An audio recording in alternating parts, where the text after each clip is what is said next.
This is our second run here. We just played some Carson sound from Carson Kennedy, my favorite show. I'd like a chance to get to know Kennedy better. I don't know if there's that opportunities out there anywhere, but I'll do the best I can. Can you imagine? But it sounds like Carson was telling a story about the beach, but there's real reverb in the business. That's echo. So I don't know. Is it worth playing, or is it so distracting that we can't play it? It's just a boring story. I mean, Good, I pretty much summed it up. It's like I want to hear it. They spent 4.5 minutes talking about seeing people at the beach he saw at the beach before. I want to hear it. So we continue, we eat, and then at some point, like Lana and this woman's eyes kind of meet, and they both look at each other. Do we know each other? And the woman says, yeah, so 5 years ago, we parked next to each other on the beach down at Race Point That's a story? in Provincetown and played cornhole all day. I know, can you believe it? And we're like, wait, what now? So 5 years ago. Right. That's a radio.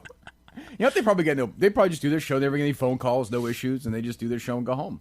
Make $10,000, whatever they make for doing a morning show, and get no ratings, and leave. That doesn't sound so bad now that I think about it. You don't have to fight with anyone, you know. What's the point? I mean, you don't have to do any dumb fucking conference serious calls. Where you sound like a fucking idiot. Sing for your supper on Sirius XM. Worst segment I've ever been involved in my life.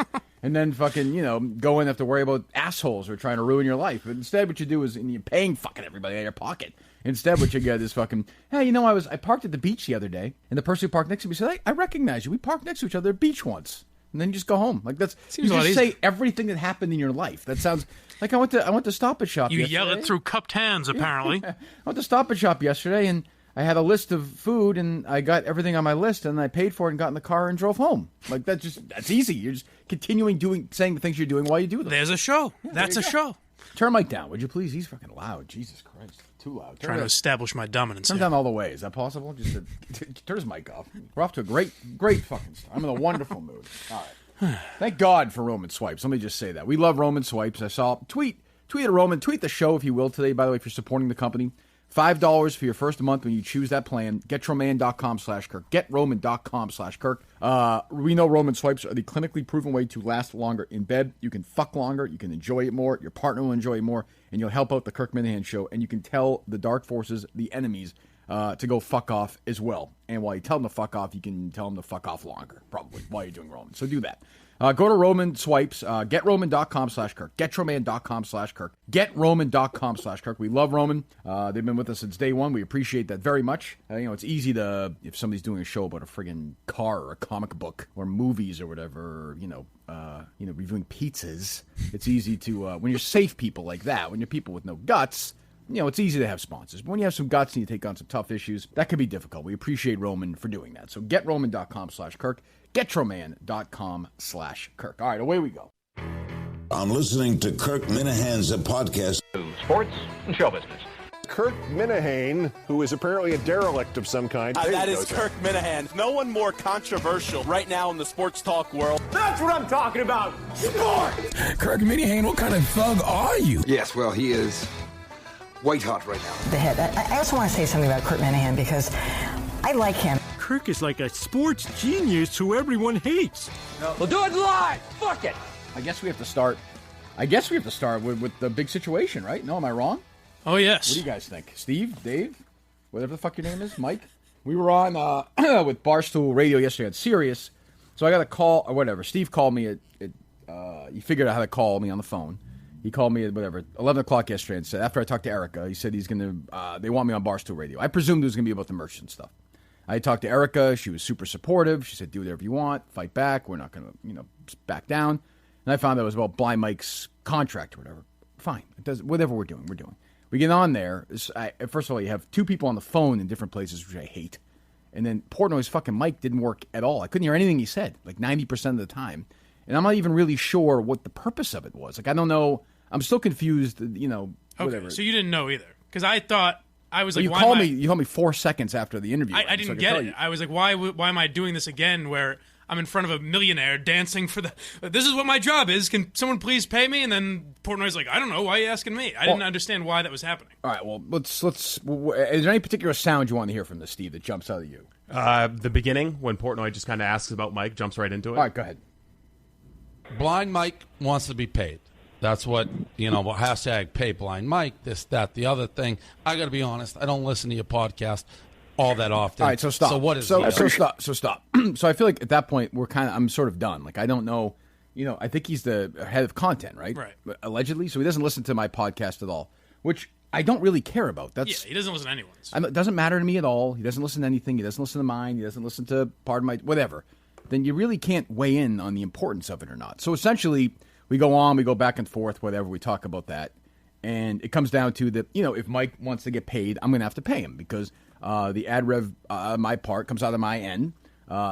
Steve's thing comes out of my end, most of it. I think Studio 13 does, all the equipment does. So now Mike does as well. So now, the question is really essentially, I'm thinking about it last night and this morning. What am I doing here then? Like, what is Barstool doing? They're paying me a nice salary. Fine.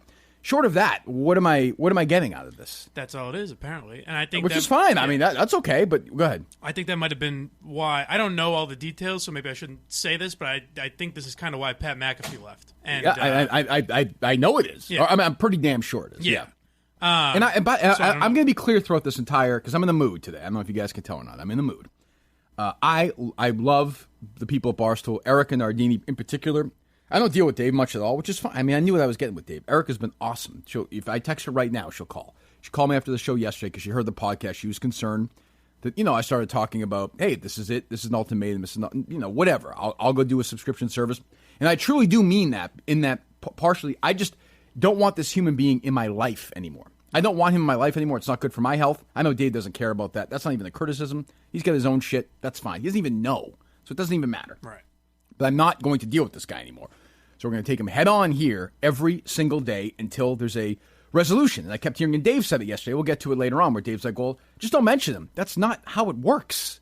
That's not how it works. That's not how it works with this guy. He's been contacting people since day one. If I don't mention his name, he's going to keep doing it. We played that game at the old place, and it didn't stop.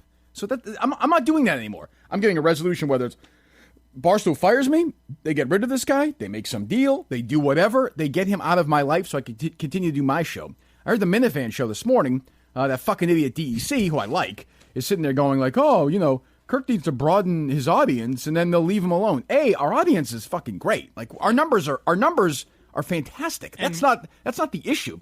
And number two, I just left a place where the audience, for radio perspective, was as big as it gets. It doesn't get bigger than our ratings were. And Murchison harassed them, and they won. It has nothing to do with the audience. The audience is irrelevant. Shows that get no ratings stay forever because they get fucking left alone. That's not the issue. Our numbers, if we look at another subscriber, our numbers are great.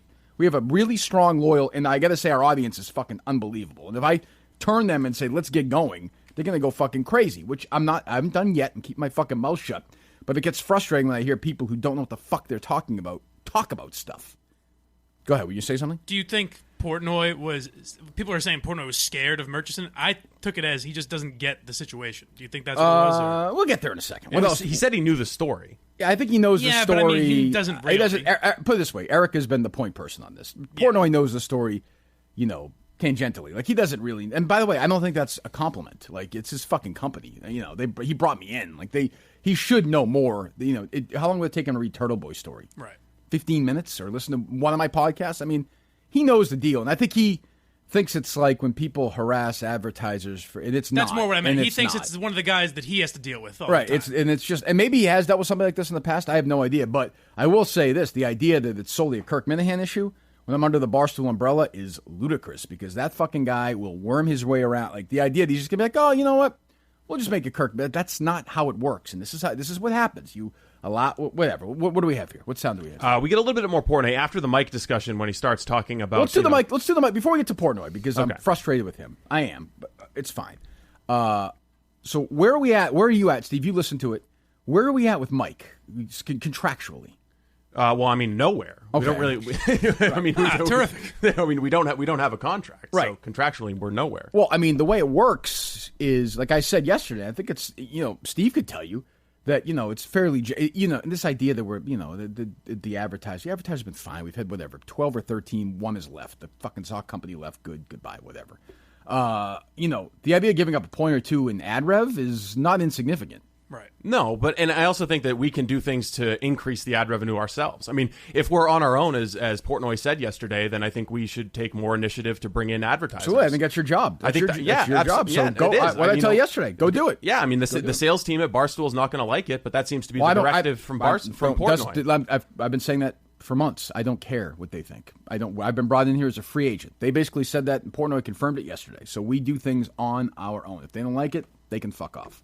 You can have the salespeople call me individually. I will tell them to go screw. That doesn't matter to me at all. The guy who essentially runs the company yesterday said, you are on your own. So we're on our own, and they're giving us whatever. They're giving me a very nice salary, and they're giving us a split of the ad rev, and they're giving us publicity. Not a lot of it, but that's okay, too. I don't care about that. And I don't, and I see, not that I'm like 2 Cop and the Minifan podcast. I know I reference it all the time, but they're like, hey, they're not going to be as big as Pardon My Take. That's true. This podcast will never have as many downloads as Pardon My Take. Pardon My Take is a really good podcast, but it's also a friendly podcast. It's a heavily promoted podcast, and it's been around forever, and it's really successful. Our podcast is different. It's daily. It's a little more, I don't know what the word I would say. Confrontational? Yeah, there's a little more of that, but that's okay. I mean, the one thing you always say when we're looking at booking guests is that you don't want anyone you agree with. Not at all. You're not going to have Samuel L. Jackson in here and be like, hey, how many different ways can you say motherfucker? Oh, I would have Samuel L. Jackson in 2 seconds. But I mean, but like I'm not, they sit in the van with like Dr. Phil, and they do a really good job. I couldn't do that. They do things I can't do. So it's not going to happen. We're not going to be that. The Caller Daddy shows on once a week for 40 minutes. Yeah. Okay? All due respect, they do a very good job, a lot of downloads. You think if they were on every day for 2 hours that people would listen to them as much? They just wouldn't have as much to talk about. Right. They would run out of things. You can only talk about licking assholes so much. Trust me, I've tried. It ends. But it's really good. They've covered a really popular niche. Those are the 2 most popular podcasts. Our podcast, I think, is better, in my opinion. I hope they think theirs is better. And we have our audience. I'll put our audience loyalty up against anybody's. No question. And that is worth, to me, a shitload. It's hugely important. So we're going to handle things ourselves now. That's all. If Barstool wants to help out and chip in, we have an agreement. I have no issue with that. That's great. But we call the shots now. We were told that yesterday. I got off the phone. That was my takeaway. Portnoy said, this is your issue. You deal with it. Talk about it. Don't talk about it. And that includes Mike. So I don't know how we're going to handle the Mike situation. It seems to me crazy that some sponsor is not going to step up and say, hey, we're going to pay for his transportation. I mean, that seems like a fucking no-brainer. And then we'll figure out the money part of it. I don't know, but we will figure it out. It's not going to not happen. Yeah, I mean, my whole thing was like what we actually came up with yesterday seemed very fair to me. What did we come up with yesterday? Well, the numbers that were getting thrown out, where it's a low base salary and maybe merchandise or ad revenue, whatever, that seems very fair to me. And the thing is that keeps coming up with you is you keep saying I have no leverage, and that you're right. I agree with that. But what I'm saying is I can't keep coming in here for no money. Like, I agree. I need to pay my rent. I agree. Yeah. I agree. But this is also my money. Right. So I mean, but what I'm saying, then if we can't do it, then you have to. Well, I'm not saying I can't do it. I'm saying I'm not doing anything until your situation, with all due respect, is secondary right now. Right. And it also is married to the situation. When we get rid of situation A or take care of it, then everything opens up, in my opinion. Right. Or we just totally put ourselves in the bubble, which then shortens the potential amount of advertisers. But we get our people who will back us, 100%, and advertise through them only. That's it. And then that's a smaller advertising base, but a more loyal one. So what are the potential ways to deal with this primary situation? The Murchison situation? Yes. Well, I think either, we meet head on, like I would like to do, and I talked to Eric about that yesterday. I'll talk to him at any time.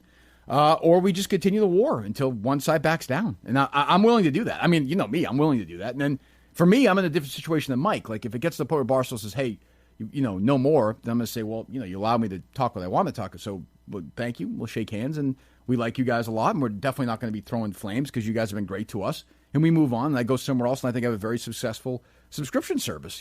Again, it won't have 100,000 listeners. But do you think I don't know, I'll just throw one out of the hat.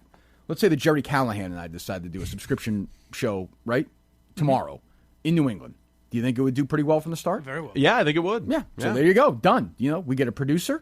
Mike's a third guy, you say, telling some wacky jokes. He gets a piece of that subscription base. I'm in. And then we're off to the races. Right. By the way, I would rather do this than that. But this is what. And by the way, you do subscription base, and you can advertise within that as well, right, with people you like and people you've worked with before who don't give a shit about other people. Then you're totally protected. Then your life is free. And you can even do. But I don't want to. Sorry, Mike. But I don't want to. I want to do this. I don't want to lose this fight. And I know people are saying you're doing this again. Maybe they are. Maybe they aren't. maybe they find it interesting. I know people at Barstool wanted the audio before the show started yesterday just because they're so interested in this story, correct? Yes. Yeah, so, I mean, I get it. It's a good drama. But, for me, it's my life. Like, it's actually, going to affect me mentally and physically. And I don't want to go down that road anymore. So until it's, like, I'm not going to say, oh, you know what, we won't mention his name for a few weeks. That this doesn't work for me because it's still in the air. I want to fucking take care of it. I don't think that's going to work either. Just ignoring him, he's not going to go away. Of course not. I guess my view is that success is the best revenge. And so that if we build relationships with advertisers who are, I guess, activist-proofed, then eventually he'll go away. If he sees that he's not having a well, he'll never go away. But you're right. But I'm just you're saying, right. just succeed. And by the way, we basically have done that so far. Also, yes. You forget. I mean, this is not EEI where people are bailing left and right. And I do like, Portnoy said, "Say what you want." Erica said, "Say what you want." That would have never had this podcast today. The one yesterday, the conversation we had yesterday would have never happened ever. It's a huge difference. Yeah. So this idea that, like, I saw a lot of people tweeting that Portnoy was pathetic and all that stuff, and I recognize that thought, but you have to understand. It is so different than it was a year or two ago. So I don't know. We'll figure out the mic thing, but I mean, at least the Uber stuff. That seems like that should be taken care of. No. Yeah. All right. What do we got here? And now we've got Portnoy is asking you, why won't you just pay Mike? Why won't you just pay him? Pay him out of my pocket? Correct. A little bit of dead air there. Yes. Well, is this a delay with the phone? Shock and dismay. Some of that, but there's also I can kind of half hear him. I can't, and I'm like, it was tough to hear him. Something about the ad rev? Is he talking about just writing him a check? Is he that's not, I don't know. I have no idea. Do Dan and PFT pay Hank out of their pocket? Well, it's weird also because Portnoy's like, it started by saying, "Why didn't you ask me?" And I was ask like, you that. Right, and I was like, I didn't know I could just go to the head of the cut, knock on your door, and say, "Hey, Dave, money, please." Well, you did, and he ignored you. You know what I mean? I never asked. I thought you said he emailed him. He never emailed you back. Oh no, I emailed him, and he said, "Come on, Barstool Radio." Right. So there you go. So you did ask him, essentially. Yeah, right. Basically. Good job. You probably should have said that yesterday while you were talking to him. Well, I mean, I was on the show. I figured he knew that part of it. I don't think he knows anything. I'm sorry to believe he knows nothing. Like all the stuff people warn me about with him, like all the good and the bad, I'm starting to realize it now. It's really okay. I would rather have somebody who is super hands-off. Yeah, well, the one thing I will say about Dave is as much as people said like he didn't defend yesterday or whatever, he did it on air for everyone to hear. Absolutely, Whereas yeah, I know. The people at Entercom would hide behind. I think it's pretty clear that Portnoy would like me not to talk about this. But, tough shit. And I think to his credit, he recognizes tough shit. Yeah. Like he's like, but he's also doesn't know enough to realize that not talking about it is the same as talking. It doesn't matter. Right. It doesn't matter. Isn't there an element of Portnoy's doing a radio show though, and he's got like his persona as the big boss hog, and he's disappointed in everybody after he gets back from his vacation. I guess. I feel like you guys kind of walked into an ornery Portnoy. Yeah, I just thought it was weird. Like I said, I would have much rather have had Mike call in and make a case for us. Like I don't think I needed to be there honestly for that part. It's another voice is distracting. And then I could go on and talk about the Murchison thing with him. It's two different things. While they're related, it was an awkward, choppy. Then his mic didn't fucking. I think his mic was dead, so it didn't work. The whole segment didn't work. You could hear you trying to drag it to Murchison because that's what you wanted to talk about. After a while, it's kind of like, what do we? We're paying. We won't pay him. We're talking about 28. What are you doing? Like, it doesn't. And Portnoy was basically saying this is my issue. So I'm like, all right, well, maybe this is your issue. Yeah. Or maybe not. So then I don't know. So what do we have here? So then Portnoy kind of takes a shot at Mike for talking about Murchison, saying like, "Well, you want to get paid, but you're also saying I didn't get this. Murchison." I didn't get it either. I didn't know if he was calling me a pussy or. I don't really understand. No, I think he was saying you should keep your mouth shut about somebody who's coming after advertisers if you want to get a slice of the ad revenue. But it didn't seem to me like you're the one kind of leading this charge against Murchison. So. And then to be honest, for both of you guys, which we've talked about with this other person the merchant, whatever, who doesn't like you, Blind Mike, you're very quick to say, "Oh, we got to go after this guy." Well, guess what? From what I've heard, this guy's going to make it very difficult for you guys to get advertisers. Guess what, Mike? You don't get paid. So you guys figure out how you want to work that dynamic. I don't give a fuck. This is your show. We want to make money, but it's up to you guys. You got to make money to pay people. That's how the world works. What did he mean I'm quick to do that? Well, he means you're quick to, if I talk about Merchant, you're quick to pile on him as well. Well, no, I'm just saying. But he's saying, but I don't know where Dave is wrong on that. He's just wrong. Is that if we didn't do it, I am repeating myself, he would contact these advertisers anyway. I don't think Dave is... Make stuff up. Yeah. Dave is just not even make stuff up, just, you think Murchison, if he wanted to, could fucking take cuts of what Davis said over the years and turn it against, against anybody. And I don't want him to do that. But of course he could. But this is, but Dave doesn't. This is when his strength, which is that he stays out of the way, is a weakness that he stays out of the way because he's not educated enough on the topic. He's just not. Yeah. It's like talking. And that's why at that point, whatever he said, I was like, I'm fucking done. I'm not going to fight him because he doesn't know what he's talking about. He just doesn't. He's not. He's not aware of the situation. So it's arguing with somebody who doesn't know what he's talking about. Yeah. So at that point, I was like, I want this fucking conversation to end. I was annoyed anyway. It was 4 lines. His fucking mic sucked. Everyone was cutting in with everyone else, and it was just it was repetitive. And then Portnoy starts talking about financial ramifications. I think this was the point that a lot of your fans were disappointed. Well, I will say this, if this is a specific cut, this is what I started saying. Like, I started getting that weird very little feeling in my stomach that I've been here before. And I can't believe I'm having a conversation on Sirius Radio with Dave Portnoy about Bob Murchison. If you told me that when this started in October of 2017, I wouldn't have believed it, but here we go. I hope and I suspect you guys will be aggressive in defending me against Murchison. I suspect that'll happen, knowing you. Meaning what?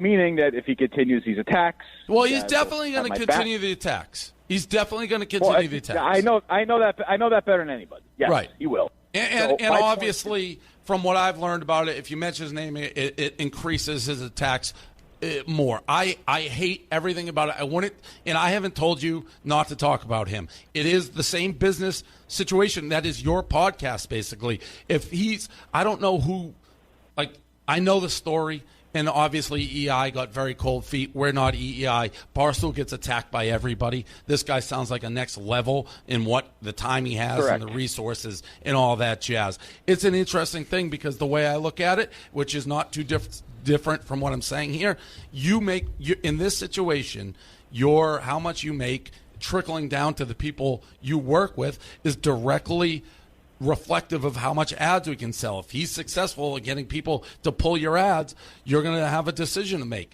That's it. Nobody will be making money. But I'll never tell you, Kirk, don't talk about it, but just know the financial ramifications. Well, I mean, so, again, a broken record, but he doesn't really know the situation. Now, and by the way, that on its own, that's pretty decent advice. If it was just a regular activist who's making phone, it'd be right. But this guy, like he says, next level, it's just different. Murchison is just different. And I don't care if I say his name 100 times or no times. I'm done playing Murchison, like, don't talk about this. Don't talk. I did that. It didn't work. I wound up in a fucking mental institution. I lost my fucking job. I walked away from, a lot of money to do this. So I'm not going to do that to come here and then not talk. It's just... I want this done. I want this taken care of one way or another. That's it. I'm not, and I'll hijack this fucking podcast every day and talk about it until it's done. I will. So I mean, I understand that people are upset about Portnoy there, but I don't think that's a horrible answer. I think, and the other thing is, if Murchison started to get to the point where he's affecting like him, Portnoy, and Barstool stuff, he'd fucking go crazy. Yeah. That I am 1,000% confident about. He doesn't know the situation, right? So if they start now, I would like him to say, hey, I've got your back. You've worked hard. You've been a good employee so far. You've done a good job. People seem to like it. I'm seeing a lot of feedback. Fuck him. But, he didn't say that. But that's okay. That doesn't matter to me. Well, I guess that's what a lot of Stoolies, or I guess a lot of Kirk Minihane fans were expecting, was for him to come and be like, fuck this guy. He doesn't know who he's fucking with. He doesn't know the situation. He just doesn't know the situation yet. But you know what? It hasn't affected him, and when it does... I mean, Portnoy, to his credit, is a very selfish guy. Like, he thinks about himself first. Right, that's right. So when it affects Barstool or it affects Dave Portnoy, he will... trounce this guy. And they will. And by the way, and I'm telling them, if they don't take care of this, then it will. Then it will. Yeah, and I think Portnoy just doesn't get it yet. And when he does get it, I think there will be the appropriate response. I hope. So what kind of conversations did you have with them about Murchison before you were just hired? said they knew he existed. I said, just be ready. I said, from day one, he's going to bother you guys. He's going to bother you. And once Jerry left, I knew that he had got a pelt and Jerry was gone and he had nothing to do. So I'm sure he doubled his efforts. The second Jerry left, he won that.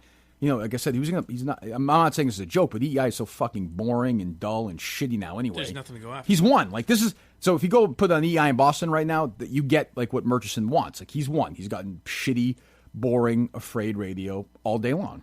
Do you think he's gone after anyone else other than just you and Jerry? I have no idea. I don't know. I've never. I know he's gone after people like in other businesses. He's been in small towns in Massachusetts. He's gone after people. He's fucked with people. He's had real estate stuff.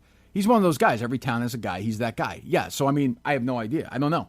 That I don't know about, but I know he's that way. He has a transgendered son who's an activist as well, and he's an adult, and this idea that, people say to me, don't bring up his son. It's not fair. His son's an adult, and his son is a very public. I mean, he does podcasts. He's been on podcasts. He's written in publications, and I don't know this, but do I think he has helped his dad in this? Well, of course, he's an activist. I mean, this is what activists do. This is not. But it's up. I guess it's up to me. I mean, Portnoy said it's up to me now to take care of it. So I'll do what I can. Is there any part of you that thinks that if you talk about Murchison too much, then you're allowing him to win? If he becomes like the programming director of the Kirk Minihane show? Well, I think it's an important battle. Yeah. I think it's the most. Until and it's I done, agree. Until it's done, I can't. We're going to do other stuff, but it's always going to be around. And with EEI, we ignored it, and it got worse. So here I'm going to talk about it, and I want my listeners to be active. I want them to affect Murchison's business if they can. I want them to contact Barstool. I want them to subscribe with Roman. I want them to, when we have new advertisers, which we'll have over the next few weeks, I'm sure, I want them to advertise with them. That's what I want. I want them to be part of this. Like, I want them to be active with this as well, because if you don't, you're going to get whatever. I'm going to be gone, and then your listing options are going to be whatever. That's life. You're going to get, honestly, you're going to get fucking Greg Hill, and you get Carson. I'm not saying this is a joke, telling stories about running into somebody at the beach that he saw before. That's where we're at now. That's fascinating. So to me, it's a culture war, and I don't think I'm overstating it. So, and I'm in the middle of it, and I'm not going to stop talking about it until it is rectified. So, no. I don't get how this guy is allowed to fuck with people on the daily basis that he does. Like, I don't get how there's because he has a transgendered kid, and people are afraid to go after him because he has a transgendered kid for some reason. But I mean, even he's also got a ton of money. Order, he's not right? I don't think he's breaking any laws. Well, no, I mean, Kirk is a public figure. Times v. Sullivan. You can say whatever you want about Kirk.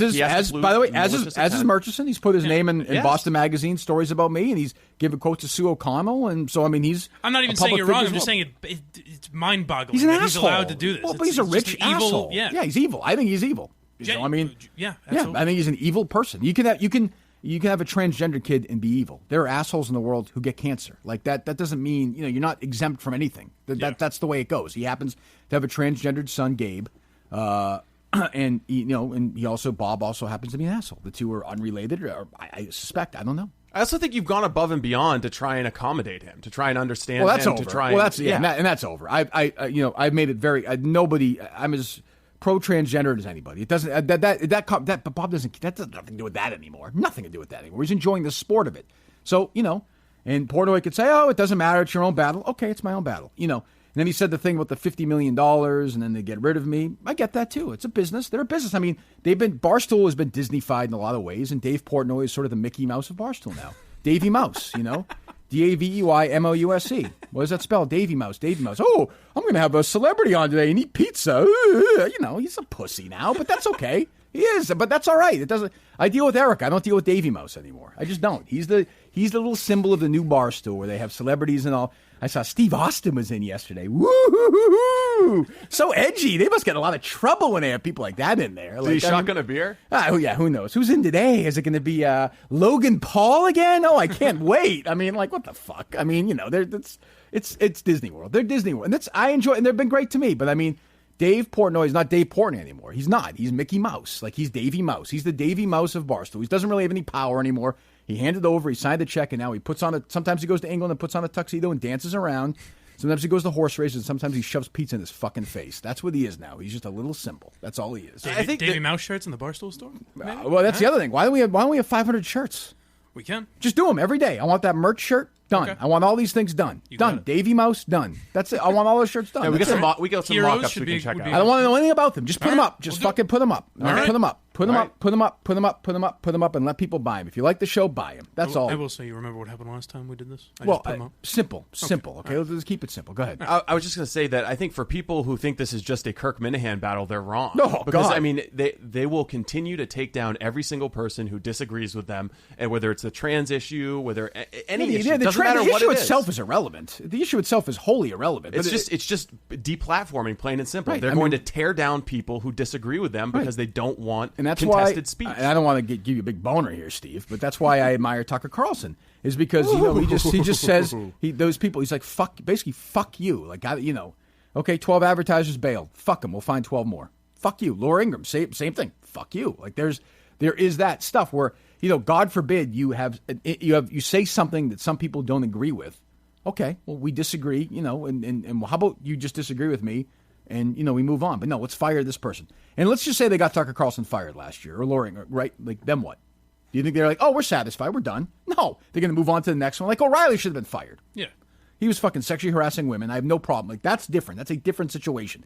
That's not thought. That's not free speech. That's being a fucking creep and a sexual harasser and a predator and an asshole. Roger Ailes deserved to be fired. But, what was the thing with Laura? What was her thing?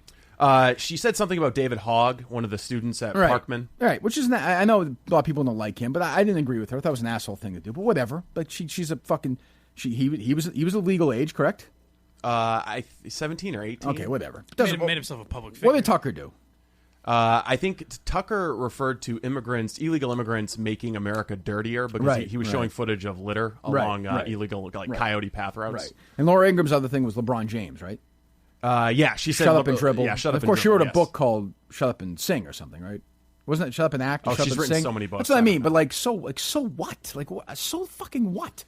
I don't care. Like, same thing even on the other side. Like Joy Reid, right? Wrote all those weird blogs, like homophobic things about Charlie Crist. It wasn't her. It was the time traveling hacker. Right, exactly. Yes. So she should not. I don't know. Like, what the fuck? Drummed out of public life. How about she just goes on and you don't watch her or you mock her? Or what? Like, it's this rush to get everybody off the air. Like, let's say Bob Murchison wins, right? And they literally take my fucking vocal cords out of my body and I can't speak anymore. And they take my brain out, chop my hands off so I can't write anything. How does his life get better? It's crazy to me the amount of people that don't just allow things to exist that they don't necessarily like. You know what I mean? Like my girlfriend watches The Bachelor. I have no interest in it, but it's I don't think you're not trying to get it taken off the air. I don't think we should shut it down because I'm not interested in watching it. Yeah, I don't understand it. Like I don't get it. It's weird to me. There's also something strange about the left wingers who are trying to use corporations to control speech. Like they want large corporations not advertising with you to be the arbiters of what's okay. Well, it's also supposed to be like big anti-business. Well, it's also guys, like I said yesterday, who are sitting there saying, "Well, Kirk's on public airwaves. This isn't fair." But then he goes somewhere where it's not public, and it's still not fair. So it's just again, it's a sport. It's a sport, and it's like part of me just kind of wants to say, I'd love for Barstool to release a statement saying, "Fuck this guy," and if you, whatever company bows under him, you're not getting Barstool anymore. Fuck you. I'm honestly a little surprised they didn't. Yeah, like fuck you. We're Barstool, and if you don't, if you're Bombas socks or whatever it is, just so you know, everybody who likes Barstool, we're gonna get together and not use your product anymore. How is what Murchison's doing any different from what the Mafia used to do? I know there's no violence, but he's going to the Bombas and saying, "Hey, violence, it's mental violence. It's a pretty nice sock company you got here. It'd be a shame if somebody came along and literally what he's doing. Basically. Yeah, exactly. It's a whole shakedown racket." But I would also say that at some point, like the company has to say, "Well, is anybody else emailing us?" No, fuck you. And I used to say that last year and the year before. Nobody else would, literally nobody else would, but he would bombard them.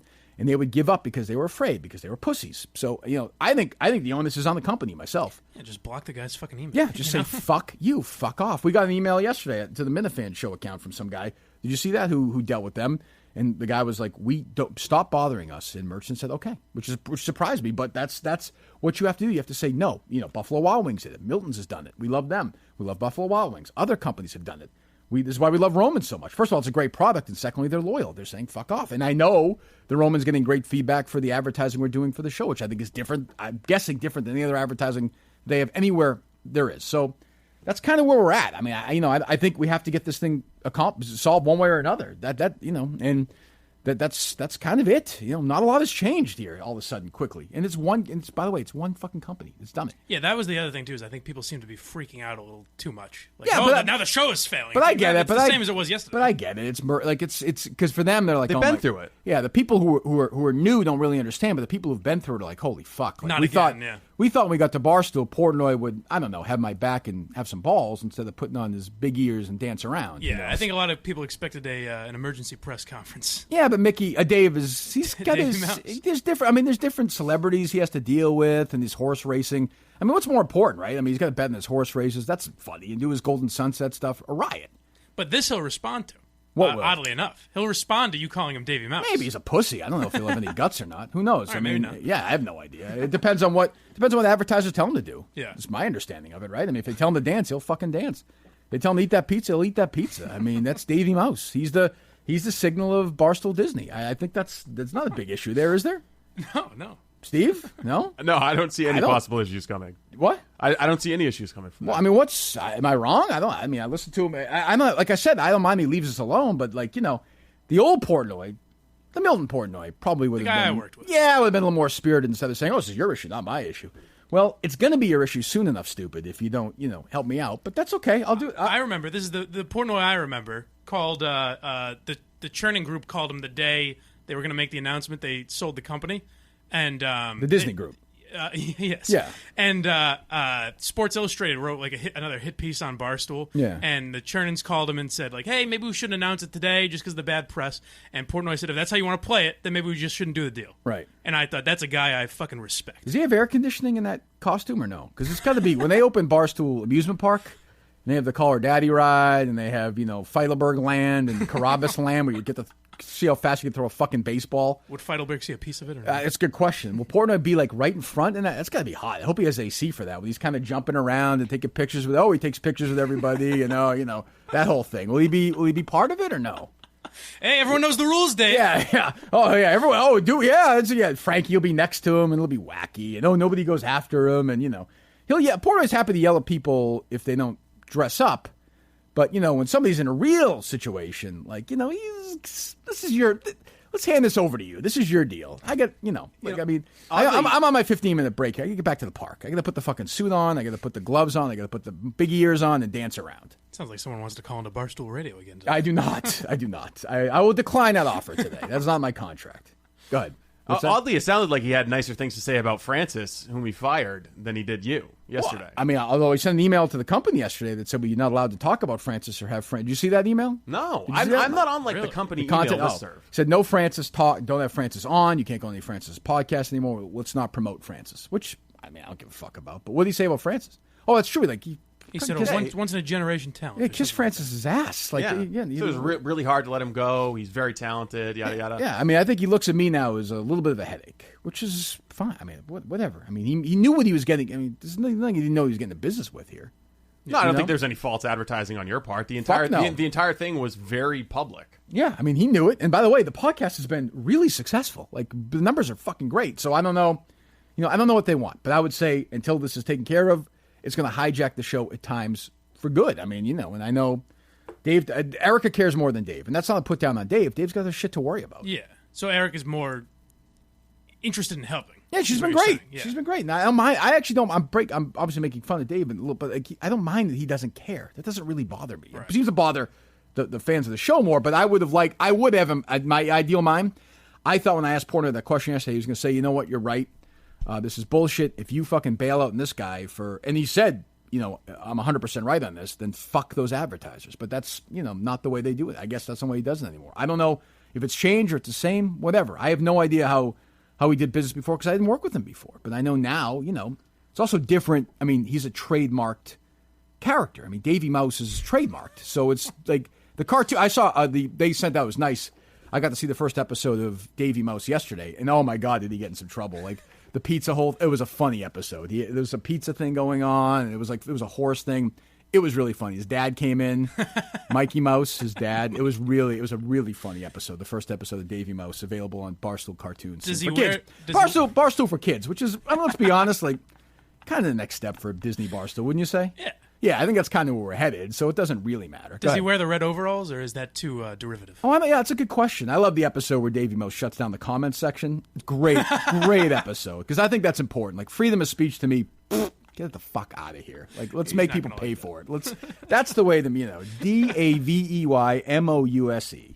That's my favorite cartoon character. Harry loves him. Harry loves Barstool Cartoons. Oh, good. Oh, he loves it.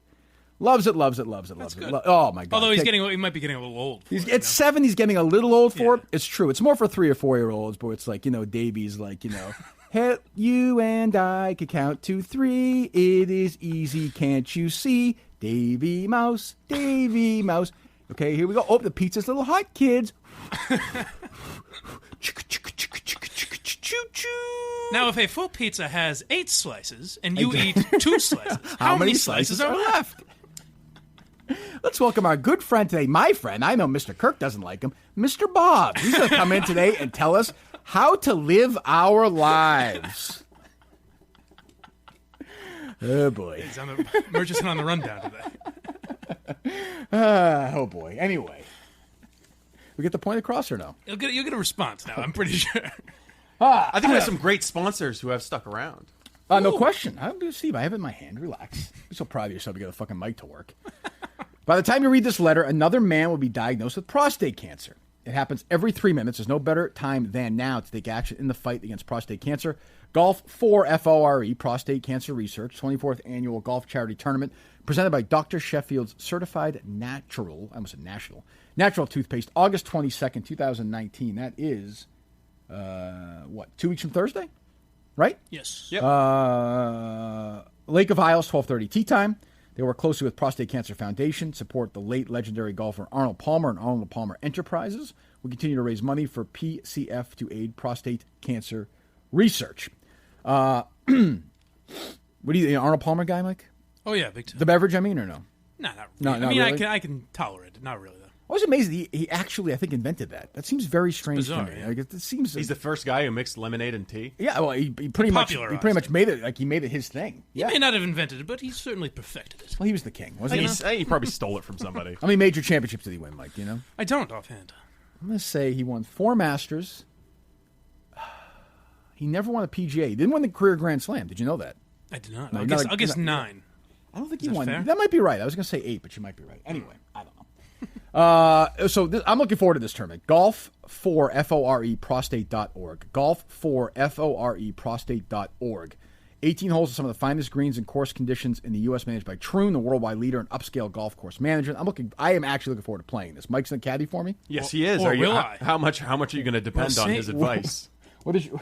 Maybe I'll hold out. It's a tough Uber for you, by the way, all the way to Foxwoods. I'm gonna be giving him a ride. Yeah, we'll have him Uber it. Why not? It's a best ball scramble format, by the way. 18 holes of golf, great lunch, dinner, reception, the chance to win prizes. This is what I want: $10,000 for hole-in-one. Fine, but I'd rather go to Pebble Beach. Win a trip to Pebble Beach. Single player packages available. Tournament sponsor, golf ball sponsor, tee marking sponsor, all that stuff. Close to this pin, lunch and registration, all that stuff's available. It's a great deal, by the way. Here it is. Pretty simple. You go to www.golf4prostate.org. Golf4FORE prostate.org. We'll be there. We'll be doing our show live to tape. Is that Friday or not? Live to tape. The tee time is 12:30, I said, right? So we're doing the show. Thursday morning. Thursday morning Yes. we're doing the show there. At Foxwoods, yes. At Foxwoods, okay. Yes. People And then afterwards, you'll have the receiving line where anyone who comes, any can Minute meet fan Mike. who Yep, comes, absolutely. Can take a picture People, with Mike. people Shake are your already hand, asking me get if they can pictures. meet you. Who? Like people that are Plural gonna be or there. singular? Just one so far. Okay, good. Let's keep. Well, it's included in the package. If you pay to come golf, you get to shake I am hands happy to with shake Kirk hands and Minihane, take have a photographs hug, with have a anybody. hug. I will hug anybody. That's fine. I got to learn from my guy, Dave Portnoy. He takes pictures of everybody. He hugs. He dances. He drinks his own urine. He'll do whatever they want. He's a little corporate stooge boy. But that's okay. He signed a deal. It's not like I'm not criticizing him. I hope he doesn't take it that way. But people thought we were going to butt heads. I don't think that's going to happen. No, I mean, right out of the Doesn't gate, seem like your first bit on Barstool Radio, it seemed like you guys were going to butt heads, but it hasn't been that way at all. That's true. And by the way, we're brothers in a lawsuit together. You forget. That's right. I mean, there's a lot of drama going on. Are you guys here. still brothers? I feel like he cut you loose That's right true. from the beginning. By the way, he did. Don't forget that either. Like, I wasn't. It wasn't me. Minihane wasn't even an employee then. It doesn't even work here. Yeah, it doesn't even work here. Like, what's going on? Jesus. That's what makes this so difficult. Any update from your lawyers, by the way, on that? No, none. But again, I think that's going to take forever. Don't you? Yeah. I mean, I think it will. All right, can I finish this read, please? Because this is important. Sponsor right now. Register to play at www.golf4prostate.org. We'll tweet that out again today. Yep. All right, good. What else do we have? Let's move on. Can we have? I want some laughs. Let's have some laughs. Well, did you want to get to the suggestions to grow the show? No. I kind of responded to that, didn't I? What is this that podcast list that they did? Esquire did? Yes, that's a list of the top 15 podcasts. Well, not actually. Well, yeah, no, Right, the right. Esquire's version. So Esquire, which is another obviously woke shithead, fucking you read these things, you're like these are just lies. They said the 15 most. It's not one Barstool podcast on there, right? No, not one Barstool podcast. So whatever you want to say about my podcast, it's fucking interesting. I think it's the best podcast there is. Say whatever you like. So take me out of it. I'll take myself out of it. Pardon my take is not. I mean, right, it's a fucking monster. Or even the Daddy, they're in Barstool or KFC, which I think is a really good podcast. None of them make the list, or pick any of them really. Instead, they have the Mina Kimes show featuring Lenny. I've never heard of that Never one. heard of it. Do we have sound of it or no? No, I didn't have time to grab sound yesterday. I was thinking we could do that Why don't we tomorrow. do it tomorrow with sound then? So why'd you give me I was going to get sound from each and every one of them. So why'd you give me the list today then? Just for fun. Okay, so I just go through with no sound? That's good. How about the throwback one? They do this with comedians, too, though, where there's a list of, like, Oh, the it's- I know, top it's- 15 yes. comedians ever, and it's Amy Schumer Right. and Hassan Minhaj. Right, it's just trying to out fucking top each other. Yeah, with, of like- course. I mean, is Amy Schumer funny? I have no idea. I liked her when she was young, like in comedy, before she got real famous. I thought she was okay, and then she got very... Nauseating, right? Like Yeah, she takes herself very political and takes herself too Gwyneth seriously. Paltrow Yeah. or something. Well, that's something that happens with comedians is they start to think that they're like moral lecturers. Like, She- who well, was the she- one she you got wanted too to have on the famous. show? Hannah Gatsby. Hannah Gatsby, yeah. I mean, she like got right to the lecturer part. Yeah. She wasn't funny. Whereas She didn't- immediately, her yeah. special was successful for one day, and she was immediately telling people how to do comedy. Well, some comedians don't. I mean, some comedians, just career comedians, keep their head down, right? I mean, Right. which I like. I don't need Norm to hear, Macdonald? I was gonna say I don't need to hear Norm Macdonald too. I think he's a Republican. Yeah, I know he's religious. So. You know, I don't need to hear him. You know, unless he wants to, he'd try to make it funny. I don't know. Yeah. You know, that's why I always like and still like Bill Cosby. I mean, the guy kept it clean. It worked, right, Mike? Lived a clean life. Yeah, he's your favorite comedian, isn't he? He's up there. Not Louis C.K. Number 2, yeah. Mike's dying at a fascinating Louis C.K. debate. He wants to have what? Really earning your keep Dying today. to have it. Have I heard that some people are willing to step up and pay for Blind Mike? I've heard this, by the way. We're working on a sponsorship. We're trying to find something to help our buddy Blind Mike. This is now your world. Now you're going to earn your money. I understand. You know, you can't work the fucking mics. I mean, what did I say to you yesterday? The first thing yesterday was You didn't say anything to me yesterday. You wrote something. Texted you. Yes. I texted you yesterday. The first thing was we're going to start hustling for our own advertisers. Yeah, and I mean, Barstool is happy. They always provide us with advertisers, but now I think we know we have to find some on our own because it just is eeasier. Ones that'll stay around. Yeah, I don't want to put, God forbid, I put Portnoy through any, trauma. Well, he has a tough life. Yeah, it's not easy. It can't be easy to be him. I also want to know who at these big corporations is getting paid to respond to Bob Murchison by just going into total paralysis. It's just the world because they never get them. I'm sure they never get them. I mean, I saw this last couple of years where they're like, wait a minute, what?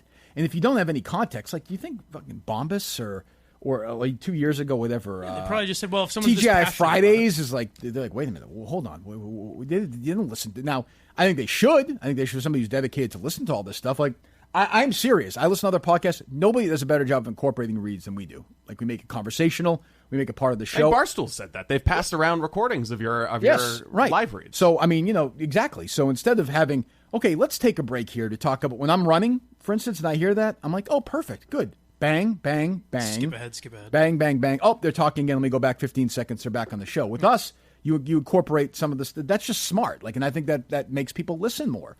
And I think podcast listeners are far more loyal to advertisers than radio listeners. Fucking, when they go to commercial radio, I'm gone. Yeah. Unless it's Corey Lewandowski. I mean, he's a once-in-a-generation talent on the radio. We have people tweeting us all the time saying, hey, get Roman. Roman. Lewandowski get any more guests on that show yesterday, Steve? I heard Jeffrey Lord. Steve's old show, Howie Carr. Howie was, out yesterday? I believe so, yeah. So, Corey Lewandowski's in. And boy, did he get to that Dayton story about tobacco. He did 4 hours on it. Oh, Everyone's good. talking about it. Every time, He must be a Greg Hill P1. Let's finally get to the bottom. I was flipping around just because I had an hour to kill. I was watching TV. Every time I put it back on Newsmax, which is channel Howie's on, he had Kelly and Conway on. He had Bannon on. I'm like, can you just fucking talk about guest after guest? Would you have done that if you were there? Would I have gone guest?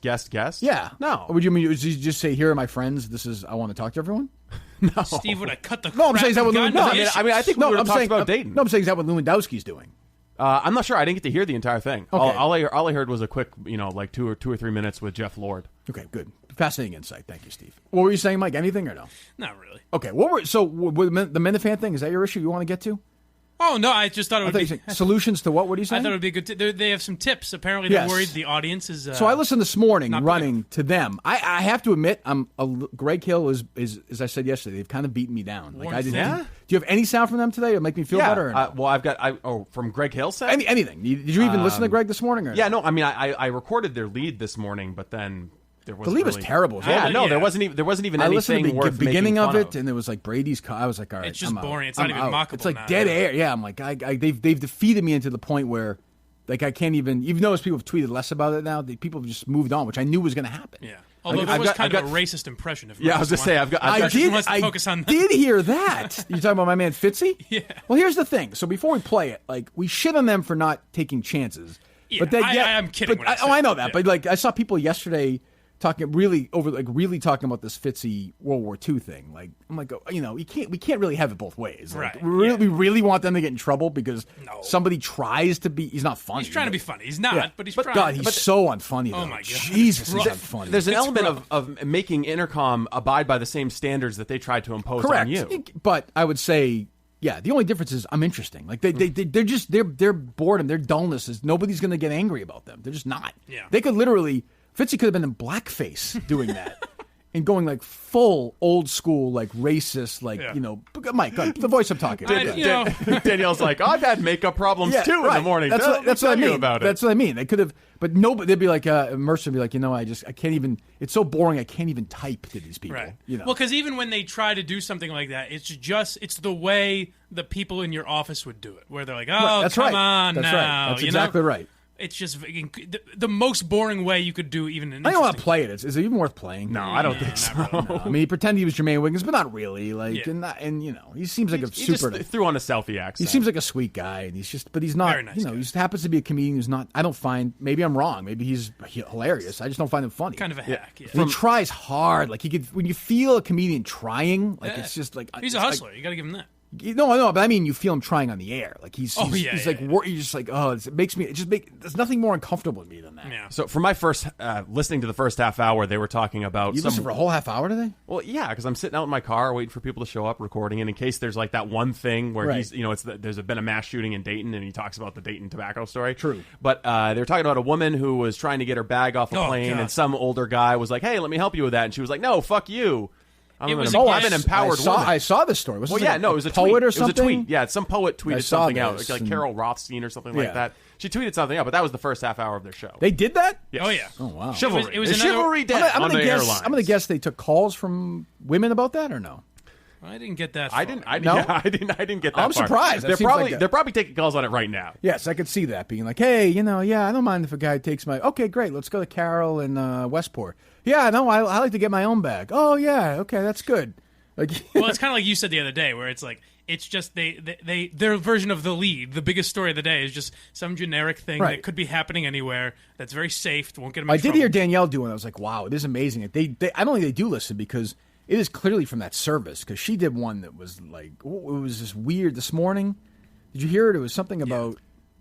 Like, I forget what her. Yeah, no, I did. I did hear it, and I remember thinking, "Oh, that's bad." But it just goes right in your mind. It's just so forgettable. Oh, speaking of forgettable, so the Minifan Show podcast. I'm actually kidding. I thought they did a good job today. This is what they should be doing. Like, bring up some interesting theories. Well, I think there was a relevant thing to the Minifan universe. The Portnoy, Blind Mike. By the way, tough spot for you. Like, essentially, I know Portnoy's your number one idol, but two huge figures. My two father figures. Yeah. Both saying how much they like me.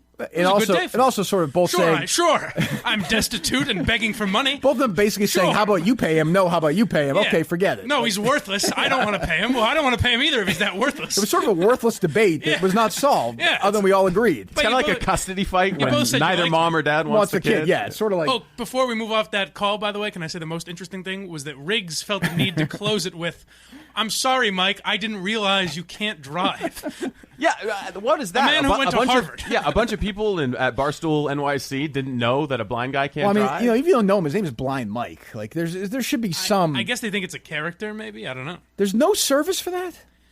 Not that I know of that would bring me from my house to Framingham every day. You know what I mean? Yeah. Not that I know of. Okay, good. Yeah. So there's a service that will bring heroin addicts to methadone clinics, but not blind people to work. Is there a methadone clinic around? I could work something out. I don't think you can afford a heroin addiction at this point, but might be good for the show. Yeah. Work for Artie. You can take naps on the couch. That'd be nice. Yeah, we do have the perfect setup for that. That's what I'm saying. Be some great video opportunities. So the Minifan guys jumped on last night, or maybe this morning. I listened to it this morning when I was running, and they more DEC came up with some solutions to fix. I think he got lost in the idea that the show's not doing well. Did you listen to it or no? Yeah, I heard that part. Yeah, I'm like, the show is doing fine, you idiot. It's that Murchison is fucking doing his thing again. Yeah, he was fixing a part that is not broken. Right. What he doesn't get is, like, if the show, honestly, if the podcast wasn't doing that well, Murchison wouldn't be as interested. Like right. that's Murchison sees, like, oh, I'm number one on iTunes. He sees all the tweets. He's like, oh, here we go again. Like, let's bring this fucker down. There's some light and happiness in the world. Yes, let's make Kirk Minihane miserable. The grim reaper of entertainment. Let's needs get to Minihane show to the up. edge of death again. So go ahead.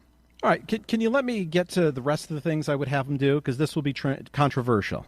Okay. By the way, I'd have by the way, hold on. When there's nothing controversial about anything this guy has ever said in his life. And by the way, you should never say this will be controversial. Like, that's just fucking stupid. He's just readying. You're not going to believe. Hold your breath. Sit down in your chair. Get ready. You're not going to believe this. This is going to be controversial. Okay, what we're going to do is we're going to offer a dozen long-stemmed roses. It's going to be controversial. But they might be cheating on their wives. I mean, DC knows. Like, I like them in the fan podcast. Nobody, whatever. Fine. Okay, I'm ready for this controversy. Buckle up. Go ahead. I'd have Carabas on every once in a while. Okay, that is controversial.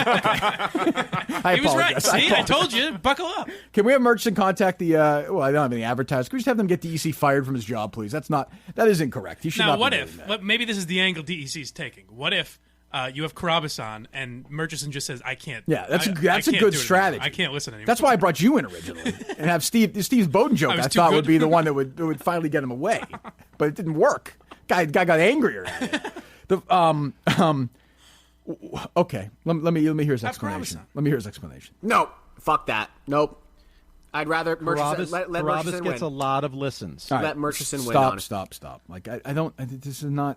Do you think if we had Jared Carabas in, like, it'd be fun, like I will have Jared. Jared wants to come on, and I'm going to do his podcast. Fine, it's a one-off. Roll out the red carpet for him. That's what Stern does, right? For his big guests. Yeah. Ladies and gentlemen, Jared, don't all download at once. Let's try and spread it out throughout the week here.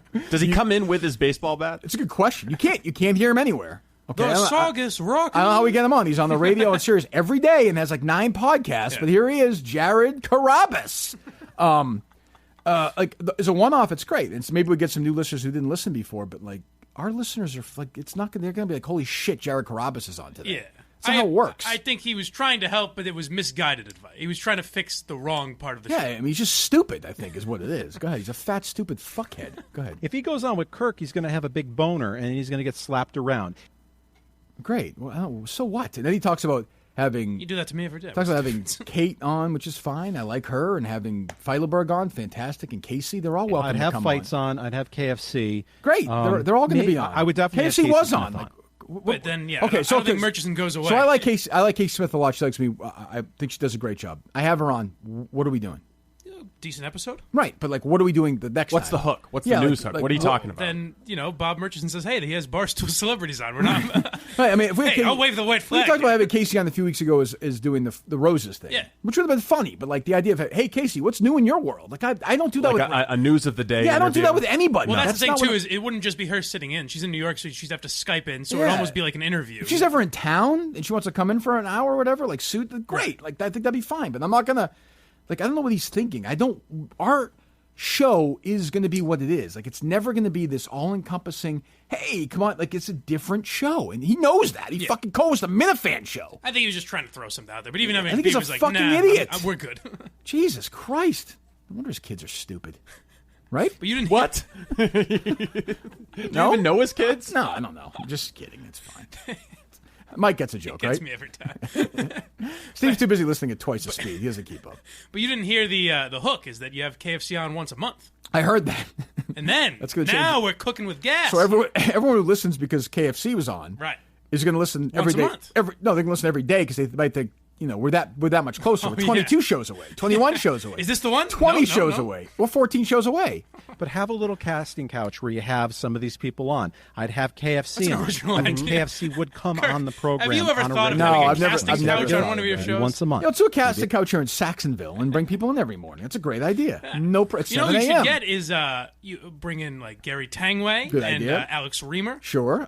Mike Manansky. How about Jerry maybe? Callahan? Jerry. There you go. Would be Yeah, great. sure. They'll be If you sitting want a right woman, here. maybe someone like Trenny Kuzneric? that's a good idea. I'm glad you threw that one out there. We might have to pick up their Ubers though to get them out here. Oh, absolutely. I'm happy to do that. I'm happy to cover the price of wait, Ubers. what? No issue at all. As a matter of fact, we should throw them a little extra. How about 28,000 each per Didn't appearance? I say? How come Mike was like, you know what, Dave? The 28,000, I'm willing to do that with the 1 or 2%. But other than that, Dave, that's it. I am not fucking around here. You are dealing with. Well, no. Here's my problem with that: is that you're. And I was kidding. I was kidding you're- about. I don't like making you're fun of kids. treating me like Shut I'm- up. I was making fun of DEC. I shouldn't have done that. I apologize to his kids. They got enough to fucking deal with. Their dad's a fucking blimp, moron, idiot, fuckwad. Go ahead. I was going to say, my only problem with that is that you're making it seem like I'm trying to play a hardball when I'm just like, no. I know. Relax. It's been 2 months. What do you want me to do? What would you like me to do? I know. It's a what tough would you spot like me to for do? both of us. I understand. But I need something, you know? Okay, I got you. We're working on it. Okay? What do you want me to do? Quit. Get the fuck. Go. But I love it. I know. You're like, oh, Kirk Minihane won't be able to have a career without me. I will survive. That's the other thing. I never said that. I will survive. I mean, I want to be here by myself with that. Steve. No, we'll find somebody else. Like fucking Portnoy said, we'll find some other young guy. I don't know. Who would that be? That's what I took issue with. Good question. Who the fuck is he talking about? What did you make? Now that we're getting back to the subject, what did you make of Blind Mike's pitch to Portnoy yesterday? I didn't really get a chance to. Which pitch? Did you hear it? Yeah. Your pitch right out of the gate. What's that? I didn't really say anything. What's that? My leverage is pretty simple, and that's that Kirk Minihane, while very talented, is a clinically insane man, and every day he needs someone to beat up on. And as Dave knows, I'm the best punching bag in the business. Did it hurt? Like, were you expecting any laugh there or no? A padded room. So when it's dead silence, or you light titter. Yeah. I even heard like the pause for laughter there for a second. Yeah. You just, come on, guys. Oh, the phones aren't working. But that was I'm not even. It was so that 2-phone. I didn't know what I was supposed to do. I didn't know if I was supposed to be funny, if I was supposed to make a case for myself. I didn't know what the fuck I was there. You did it all. It's fine. You know. But when it's 2 people on the phone and the show, and one of the mics on the show is not working, and you're sort of confused, and it jumps from one topic to another, it was an awkward 20 minutes. It was weird, yeah. Yes, I think. No? Yes, absolutely. I could hear him listening on XM radio, but it was muffled. I couldn't hear him at all. Kind of Could you? It sounded it would go in and out where it would sound like he was 1,000 miles away.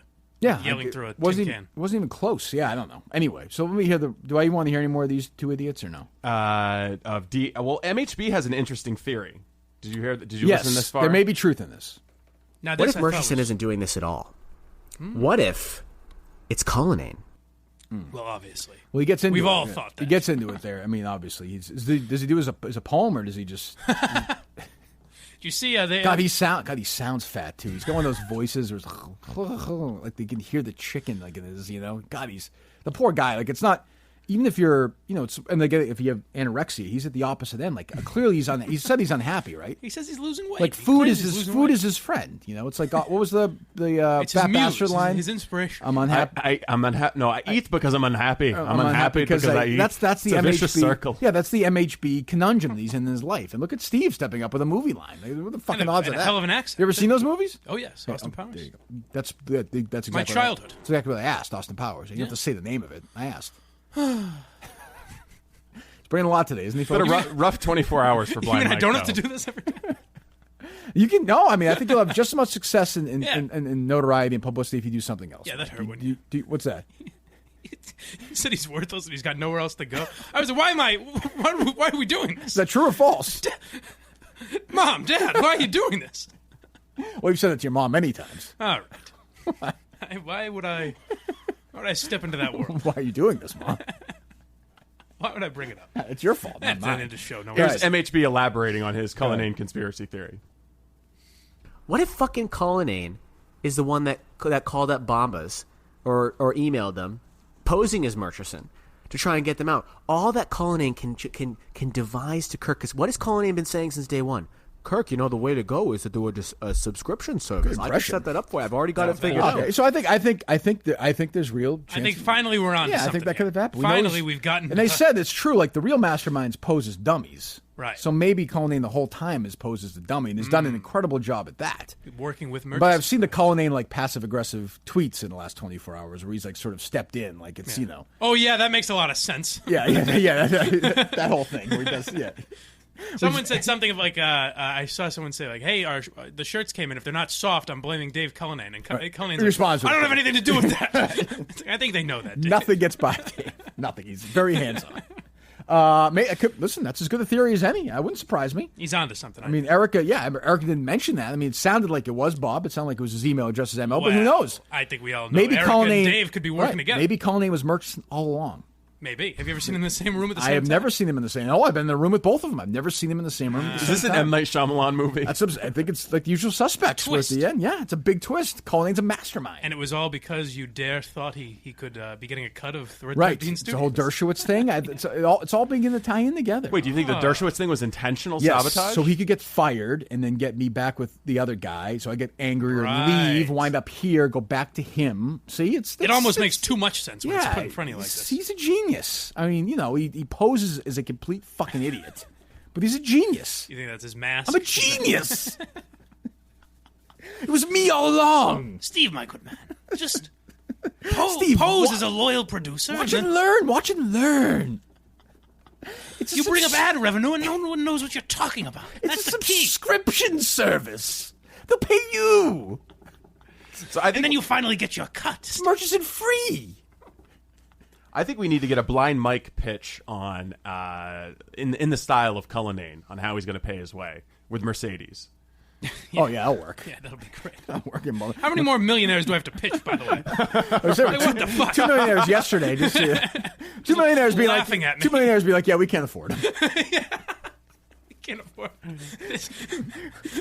this poverty below the poverty line. Blind, broke idiot.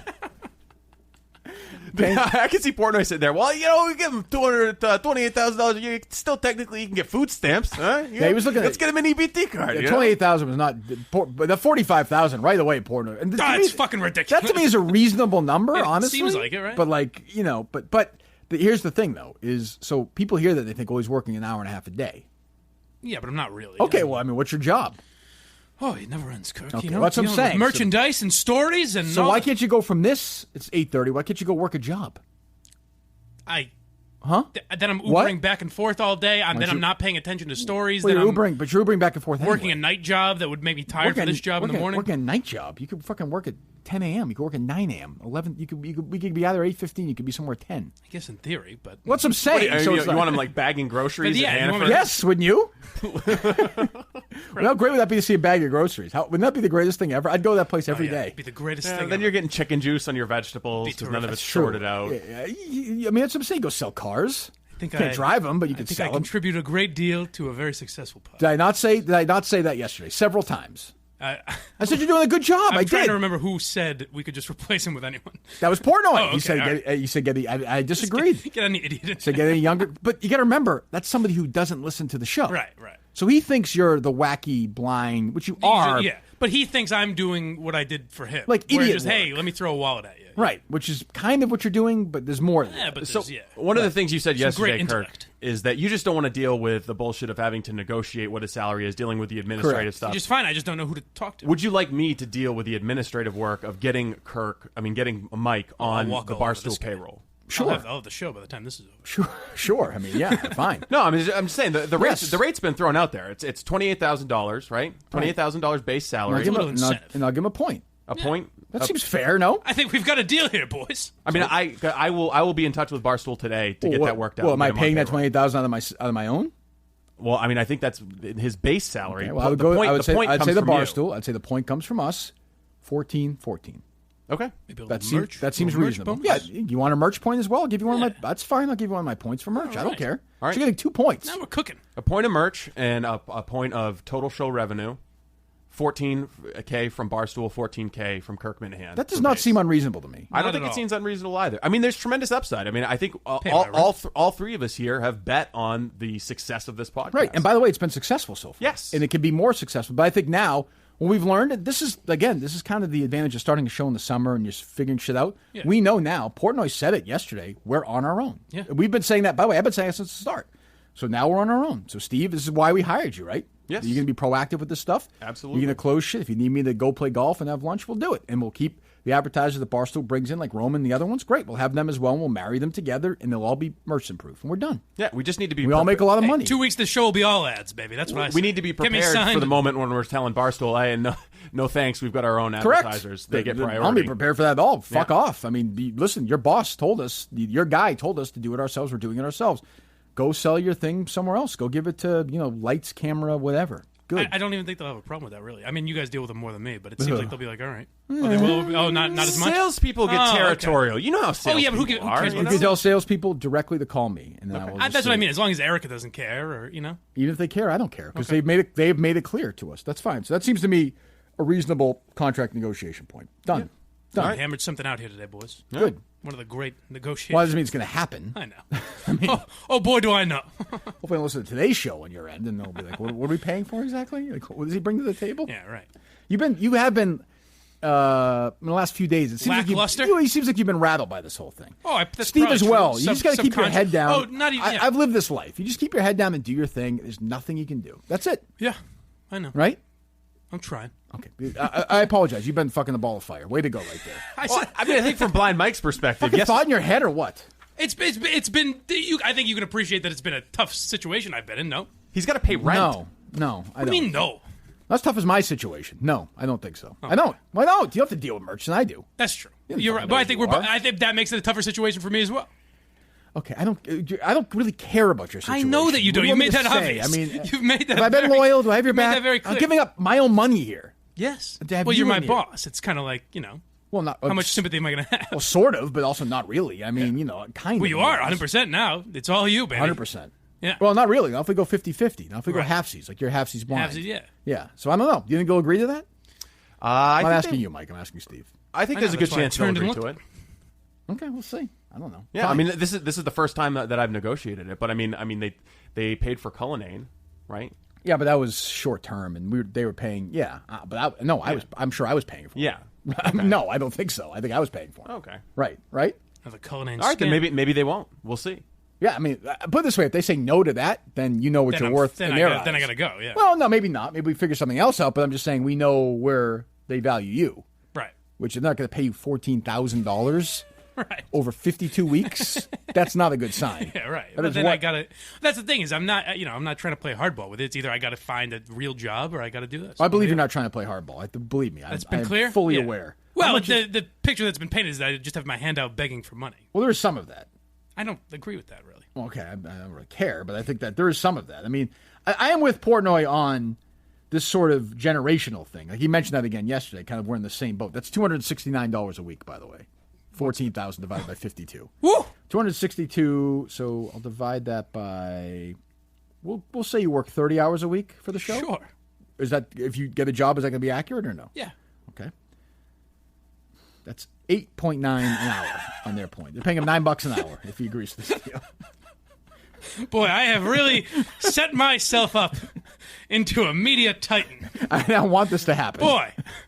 What a thriving businessman I have become. What's the minimum wage here in Massachusetts? It's not $9 an hour. I believe it's 12 or 13. Well, but you're also getting $9 an hour from my side. Yeah. And then the potential slice when it's already been great already, and it's going to get bigger. That's where you can make. Again, you're not going to make the money I'm making on it. That's course. not how it works. That's I don't expect to. Yeah. So just 2 points, and that's why I'm saying get that merchant shirt out today. Get moving. That's going to be your money. I'm in. So get going.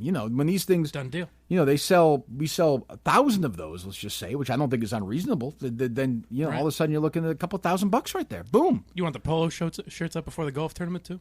I don't care, Mike. Just do it. Just do it. Okay. Jesus Christ. All right. Polo shirts up before the golf tournament. People will buy them. Well, then do it. Okay. Leave me out of it. He's giving you the point so that he doesn't have to think about it. I'm letting you do this. This is your world All now. right. Like Steve's in the handle are the people we like in the sales world. Mike's in the handle that part of it. Mike's the creative guy. Super creative. You've seen it. You've seen it in action. You're damn right. All right. Well, we're going to say something. Did you say something else or not? Intern coming in this week. Oh, great. Wonderful. When? On Thursday. So Saturday? Thursday. Okay. Wonderful. What time? 10? No, he's going to be in here for the show. He's going to be this isn't an interview. I've already interviewed him. He came here last week. He's going to be in here shooting some video. Is he a college student? Just graduated from Baylor. Okay. What does he want to do? He doesn't want to talk to you. Doesn't even want to make eye contact with you. Good. Just wants to shoot and cut promos and do some of the work that we need to Excellent. promote the show. How about Hillman with those interns, Danielle? I'm not sure where should I go with this one. Well, he doesn't talk to them. That's all. Okay. Yes. He's not personable. Oh my God! What a grump in the mornings. You hear him now at 10. Imagine him at 5 a.m. Why do you see him at 3 a.m., Daniel? Oh, yeah, right. 5 a.m. was being a little generous. Yeah, try 6:02. If that. Let's get some more bad radio sound around the country tomorrow, too. Put me in a better mood. That's what I need to hear. We've been sitting a little... I don't know if Steve even still has this, but something I think might get in you a better mood is... Steve, do you still have Josh Lewin's intro music? Yes. Oh, that's... Well, Should we end with that, maybe? So that's Big Time Baseball. That's a radio... No, it's not. It's his own thing. What? Yeah. Yeah, he has his own Red Sox podcast through Entercom. Through like EI.com? Yeah, I believe so. Yeah. You love the Red Sox. Sox. Yeah, it's WEEI Sox Daily with Josh Lewin. Oh, wait a minute. What? It's a daily Red Sox podcast? Yeah. How am I not aware of this? Well, who is it, Mike? Falling behind. It's Josh Lewin. Okay.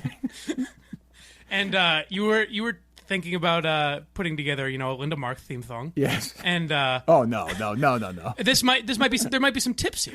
A bass. Let me hear it. There was a minor league team in Ottumwa, Iowa, called the Stand Patters. The Ottumwa Stand Patters. A stand patter defined as one who defies or opposes change, which does seem like kind of an Iowa sensibility. Well, flash forward to 2019. Is this a theme song? Let's meet the American League's Boston Stand Patters, not to be confused with the New York Stand Patters. Hold on. Am I sorry, that was the open of it. You ever see the Mad Men episode? Do you watch Mad Men? Yeah. Where Roger Sterling does LSD with his with his girl. That's what I feel like I just walked into. Yes. Mad Men was at its peak, like one of my 3 or 4 favorite shows. Oh, really? I thought it was a great show. You thought it declined? It lost it. It would just meander into these sort. The problem is it was very slow. There wasn't a lot of action. So over 7 seasons, it kind of loses. It got and it got sort of. And the guy who did it was a Sopranos guy. He wrote in The Sopranos, and it had a lot of that. I was not a big fan of the flashbacks to like when he was a kid. Yeah, he didn't like Dick Whitman. Dick Whitman and his mom was a prostitute, and his dad like that stuff would bore me. Didn't care as much. And even Don Draper started to bore me a little bit as the show went on. It kind of came one note a little bit. Yeah, we get it. Like he's conflicted. He didn't evolve. He was a lot like Tony. Like he was very conflicted and had this going on, living these lives, and it just got sort of, I don't know, not the top 10 show. No, really, not top 10? Oh, but it started top 3 or 4 and then declined? Yeah, I think so. I think if it had been 1 year, 2 years, I would have said the length of it hurt it. Yeah. I think. AMC had like a great run. An awesome run. Breaking Bad, Mad Men, Walking Dead, and now they don't. Well, Better Call Saul's still good. I think Walking Dead's another one that just petered out. Yeah, that's what everyone says. I'm not a zombie guy. Yeah, it totally toppled out. It's like maybe 3 seasons, 2 seasons. But keep in mind, like people say that like, oh, it's hard. Those shows are like 8 episodes. It shouldn't be that. Breaking Bad is the only show that I think I've seen that has exact perfect length at the time. Yeah. Told a story and they got out. Yeah, how many years was it? 5. The last one was 2 parts, so technically 6. Well, I started getting a little sick of Bryan Cranston toward the end. Really? I started believing like he got too theatrical with him. He was too. Hank, my cancer's returned. It's like all like. Yeah, he was putting on too much of a show. Yeah, it was a little. But the thing I liked about Walter White was that no one when he would do that stuff, nobody believed it. They all hated it. He could lie to everyone, but when he lied to his family, they were like, "This is obvious bullshit." He was so hateable. He was, and I didn't like the older son who was always like having breakfast. So annoying. It's like I want bacon today, Mom. He was the worst. Like, why are you on? Why are the kids on this show? Why are kids on shows? Ableist. Yeah. Why are kids on shows? I can say that kind of stuff. What's that? He called me ableist. Saying you didn't like the one disabled actor in the film. Okay, what was his issue? The kid. Cerebral palsy. Or it wasn't nothing to do with that. But he was just a lame fucking character. I felt bad for him. He just never knew sucked. what was going on. Yeah, it was, but it was that was. You're right. That show was never bad. That's hard to do. But meanwhile, that show in total is probably 70 episodes, right? Something it's like like that. 2.5 years of a real network show. The only bad episode was The Fly. The Fly show. That's that everyone says. But even that was like I didn't there was mind some good that stuff episode. in there. Yeah. But like I don't want. I see those guys take pictures together sometimes, and I don't want those guys. I'm not interested in that. Like, you're not going to watch the Aaron Paul movie? What's that? Jesse Pinkman movie? No, I'm not interested in that. Are you? He was my favorite character. So I like him too, but like I don't. It's not going to be as good as the show. It never is. I don't know. Better Call Saul is pretty good. Not as good as Breaking Bad. Not as good as Breaking Bad. I don't know. Better Call Saul kind of petered out for me. There just wasn't enough action there. I still like it. Yeah, it's no Breaking Bad. All right, what are we playing anyway? Jesus, enough. Josh Lewin theme song. It's worse when you guys actually know stuff. It's worse when you don't know stuff about movies and TV. Mike fucking going on and on about fucking Jesse's. I'm just saying I like Breaking Bad. We're just playing a little bit of Josh Lewin to get you in a good mood. Do we have a regular? Do we have what we were looking for or no? I think this might be his intro. Sorry, I just didn't have it in the cut sheet today. What was that? That was him opening. That's after the intro. That's how he opens his podcast. Remember, he tells these little music bed wound up stories before he gets into it. I don't remember, but go ahead. So the clarion call went out. Bring us a reliever, Dave Dombrowski. Deliver us from the summer of Walden and Hembry. You've got a blackjack hand of 13, so tell that dealer, hit me.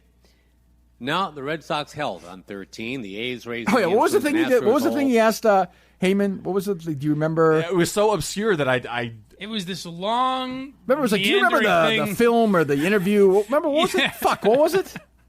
So this is his thing. It reminds me of this film, and then he just says, "So, how does that relate to the Red Sox bullpen?" I'm really looking forward to the Jesse Pinkman movie, aren't you? I love the Jesse Pinkman. One of my 8 favorite shows. Yeah, petered out. It's too bad it happened. But what I want is the Sox daily theme song. It's too bad Dale Arnold went to Bowden. Okay, here's the Josh Lewin podcast intro. Thank you. And down the stretch they come. Trade deadline upon us. Lots to talk about. We'll do it now on Sox Daily. It's your Daily Sox podcast. It's your Daily Sox podcast. Oh, yeah. It's where you're going to find out what the Sox are doing. I'm going to give Josh Lewin now, credit. This sounds like Davey Mouse's theme song. I think Josh Lewin is Jardallo. I think Josh Lewin is in on the joke. I'm going to say it. You think so? Yes. I'm going to give him more credit than you guys are. I think he's in on that joke. I just love the song. I like it too, by the way. Let me hear it again. The Daily Sox podcast. Yeah. And here's your host, Josh Lewin. Season series between the Rays and Red Sox, 7-6. I don't know if he is. I like that song. It's not as good as Heroes, but I like that song. I love it, yeah. I'm a Lewin guy. You know that? He's got a little speech impediment, but he's not. It seems to me like he's not an asshole. No, definitely seems like an I like him. guy. I like him. I'm endorsed. It's on radio. Let's get him in once a month. I wouldn't go that far. Well, I get our audience up, right? Yeah. Our audience up. Fucking guy who's doing a fucking Minifan podcast telling me I get on. Telling Kirk Minihane I get more listeners. Well, you could like a podcast has been number 1 on iTunes. Take a few notes. DEC telling me you can't even get mad. You're just like, hey, they get up there in the rankings, you know. Just worry about your own shit. Jesus Christ. While we're talking about DEC, why you're coming up with pseudonyms is Drunk Era Curtis what you go for? Yeah, I think he got caught in the moment at the time, and then Mark Hannon's balls. I understand. I think the Drunk Eric Curtis name will apply very soon again. Yeah, it's sad. I think he's probably in the middle of a bender right now. He sounds when he contributes to that show almost like, dude, this is what the Sox are doing. Like he just has to throw Brady's something contract. out there. Yes. What's that? Got to do Roman again. Oh, let's do Roman again. Yeah, shall we? I'm going through these. I'm trying to think of the ones before we do it. We'll do this tomorrow. I'll get sound for each from my guests, maybe. I'm trying to think of if I've ever listened to before we do Roman. Have you ever listened to the Me and the Kime show? No. Nope. Edge of Sports. Nope. View from the Cheap Seats. Nope. That one sounds good. God, is that those guys, those brothers? Those guys are still doing their fucking Sklar brothers? Whatever. Yeah, God. Is that them? They're still doing their fucking thing. Jesus Christ. Only a game on NPR? No. Okay. R2C2 is interrupted. Oh, I Sabathia? think that's CC Sabathia. Yes. Yeah. You've listened to it? No, I know of it. Sports Wars. Nope. Bill Simmons. I've been on it. Bill Simmons is like 15th on that list? No, it's not. 30 for 30 podcast. I've never listened to it. Wonder what that is. Throwback, which of course is about the 1999 Women's World Cup. So you have the Dave Zierner one, which is focusing on gays and sports. You have the NPR one. You have the Throwback one. Like these Men in Blazers, which is about soccer. Oh, wow. Outside podcast. And these are all better than, like, Pardon My Take. And of course. Is it just sports or just any? Sports. I think it's sports. Yeah, top 15. Yeah, top 15 sports podcasts. Not including Barstool Sports. And these podcasts interrupt breaks and tell people how to fuck longer before they fucking ejaculate all over the place. No, we do that here. Is there more important service than better sex? Of course not. Roman, our friends at Roman, day one sponsors. We're going to have them with us, I hope, forever. Super easy to use, the Roman swipes. We love them. It's a clinically proven way to last longer in bed. You're going to fuck longer. I can tell you right now, I met a woman yesterday. I've never met her before. She just said her name. First name was Mama, last name Geary. Okay. And she And she went into full detail about the Roman swipes, and she was asking some legal questions. I didn't really understand that, but it was fine. Once we got past that, she said... fuck my mother. She said she was betting this gentleman who I guess has some disabilities, but yet if you put Roman swipes on, you even have like disabilities with sight or whatever, that improves during the process, she said. So, Mike, can you confirm that or no? I can't, actually. You must be talking about someone else. I think I am. I think it happens to be a crazy coincidence. Yes. Well, Mike, do you have anything to say about this? I've used Roman swipes. Fuck my mother. Yeah, shut up, Mike. Jesus Christ, you idiot. I hate to be talking over that. Do you feel like a blind person? $9. You know, I'm trying to save you from playing incest clips in the ad read. Listen, $9 an hour is a good working rate. Yeah.